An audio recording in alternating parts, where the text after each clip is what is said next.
Marketing agency લાખો રૂપિયાનો ખર્ચ કરશે પણ છતાં રિઝલ્ટ ઝીરો.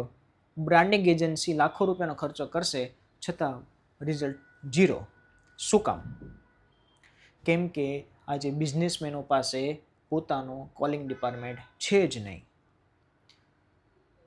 હજારોની સંખ્યામાં ઇન્ક્વાયરીઓ માર્કેટિંગ એજન્સી જનરેટ તો કરી જાણે છે, પણ જ્યાં સુધી તમે એને રાઇટ ટાર્ગેટ સુધી કે રાઇટ ટાઈમે એનો ફોલોઅપ તમે નહીં લો તો તમારી ઇન્ક્વાયરી એ ઝીરો થઈ જશે.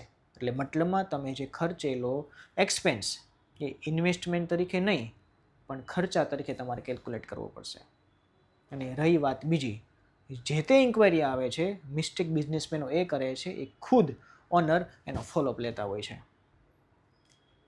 પણ જો આની બદલે કોઈ તમારી પાસે ટેલિકોલિંગ ડિપાર્ટમેન્ટ હોય, કોઈ કોલ કરીને એને કન્વે કરી શકે, એનો સર્વે કરી શકે અથવા એને એક્સપ્લેન કરીને એનું કાઉન્સેલિંગ કરી શકે.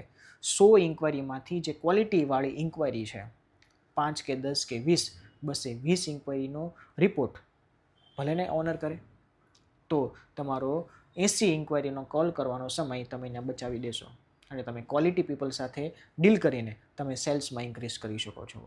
પણ મિસ્ટેક ક્યાં આવે છે? મારે ખોટા ખર્ચા કરવા નથી, હું બધું ખુદ જાતે કરું. કહેવાય છે કે ભલે આવડે બધું બધાને પણ કરાય નહીં. જેનું કાર્ય છે એ જેને શોભે. તો બિઝનેસના ગ્રોથ માટે હર કોઈ કંપનીની અંદર એક ટેલિકોલિંગ ડિપાર્ટમેન્ટ હોવું ખૂબ જરૂરી છે.